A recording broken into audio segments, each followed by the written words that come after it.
So this would be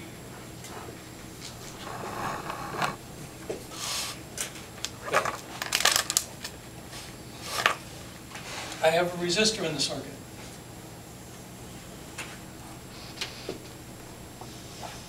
And the power supply is 5 volts.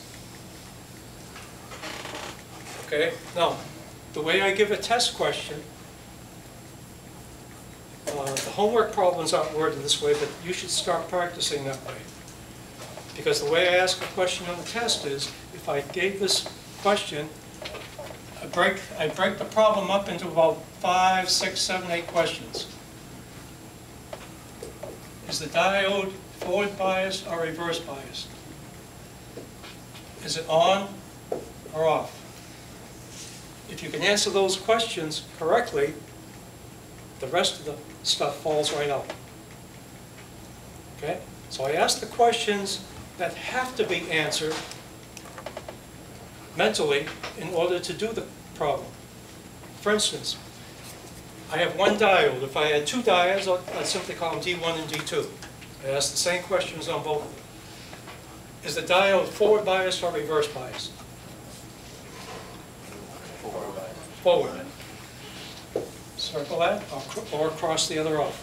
Is the answer obvious? Like, why is it forward bias? Because that's what this means. Mm-hmm. When it's pointing this way, it's pointing in the direction of conventional current, which would mean the positive is connected up to that, and your diode is on.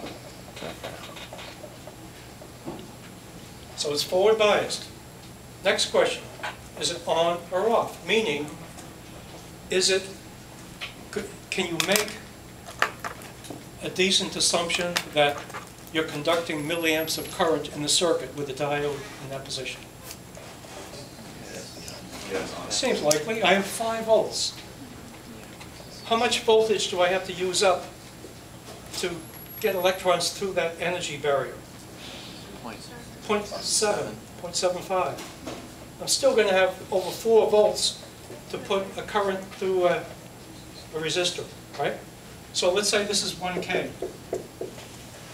I'm going to have about 4 point something milliamps in the circuit on the average. And again, I'm just on the average.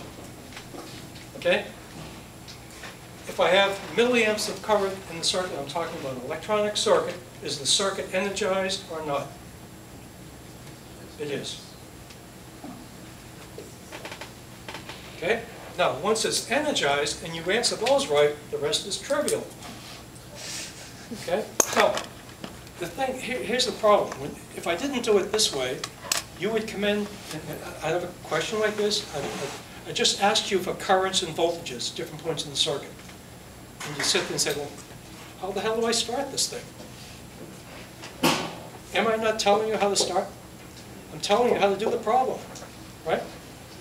I'm giving you the procedure to do the problem. And if you do it that way, you can do every one of them that way. Watch what happens. Once you answer those questions, the voltage here is +5. Next question. We'll call that point B. What's the voltage of point B? 0.25.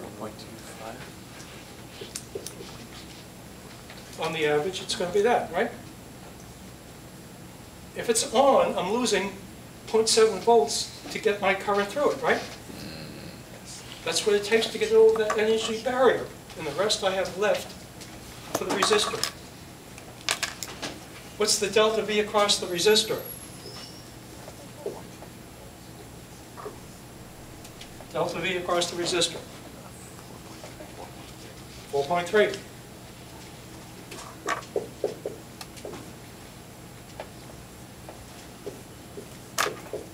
I equals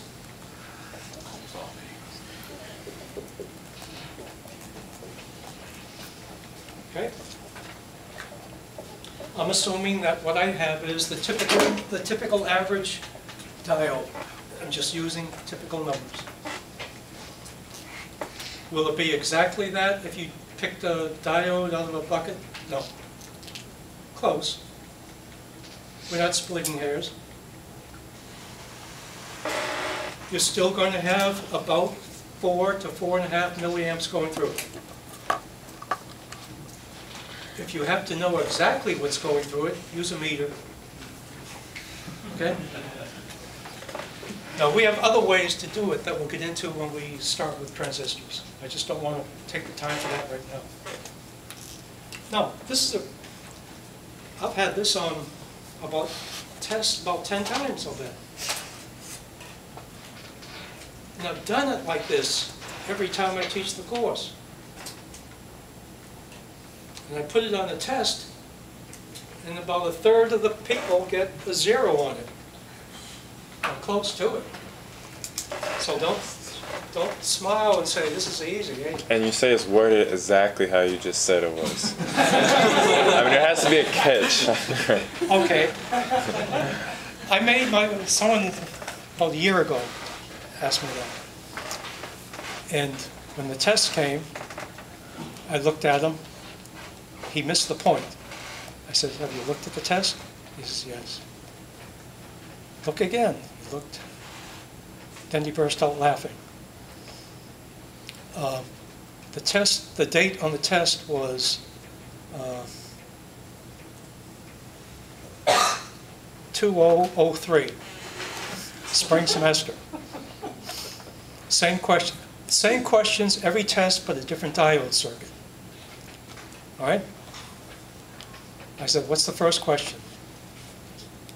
Second question, third question, fourth question. The questions are going to be the same. The circuit is going to be different. If you're going to just memorize equations and memorize equations based on this circuit, you may as well not come to that test. Okay? And if that's the way you approach it, you shouldn't even come back next semester. This is too easy, because I'm telling you how to do the problem. I'm telling you how to solve the problem. I'm giving you the steps. You just have to be meticulous and go through it. That's where some of you have the problem. You have to be meticulous, and you have to practice it in the homework. So when you practice in the homework, if you just go through it by rote, get it done, I got numbers, turn that crap in, forget it. Every time you look at a problem, homework problem, you have to look at it this way, because they don't ask you these questions in the book. They'll say, what's the current in the circuit, or something. You sit there, Jared, and you're going to say, what is this first question going to be? Is that diode forward biased or reversed? Is it on or off? The only things I do differently sometimes, I might have a lot of questions, and I may combine these. Is this forward bias, reverse bias, on, off? Okay, but it's going to be there. If I have 2 diodes, you'll see the same thing for D2. All right? The thing is, you learn that, do it this way, and you can do every diode problem in the book. Okay?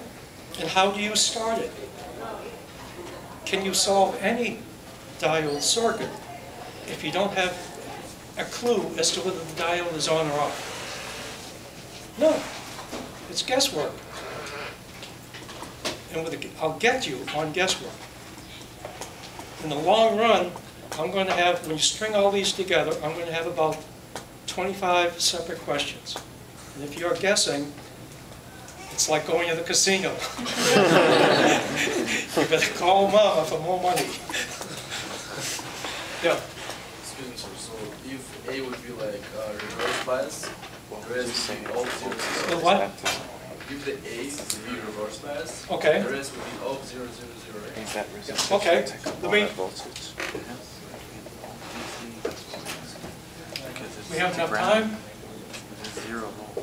Oh, that's right, that's right, that's right, that's right. Okay, I give you this one, Jared.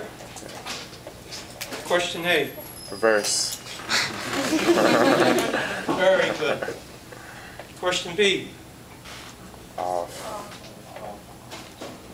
If it's reverse biased, can it be on ever? So easy. If it's reverse biased, and you can answer that, it must be off. On the other hand, if it's forward biased, must it be on? No. It can be off. What if you're down here somewhere? It can be off. Forward bias, but off. We'll see that in a minute. Okay, so it's reverse bias, it's off, all right? What's the voltage at this point? 5, What's the voltage at this point? 0, What? Z. 0? What's the voltage here? 0. What's I? What's the delta V across the resistor? This is fantastic. This class. No, really. Usually half the class is saying I is 4.3 milliamps. I'm serious. That's the kind of mistakes that you make. Not being methodical. I'm going to have an easy semester. You guys are methodical already. I don't have to pound you. Honest to God, these are the questions that people screw up. I'll have someone say, the diode is reverse biased when I have 5 milliamps in it. Come on, wake up. Those are the kind of things we get from 1/3 of the class. This is a whole different class. Amazing. Amazing. I'm going to have all A's here. By the way, I don't curve in the sense that I don't have a curve that someone has to have, B, C, D. You all do well on the test, you all get A. I have no problem giving 35 A's. I have no problem giving 35 F's if you don't do any work. All right? I can go either way. I hope to be 35 A's. All right?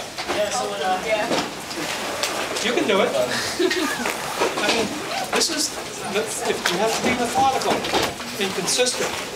So you can't say something up here and then say something down here that contradicts it. So what if, let's say you have the 5 volts and you had 10 of those diodes. Yeah. All right, man. That's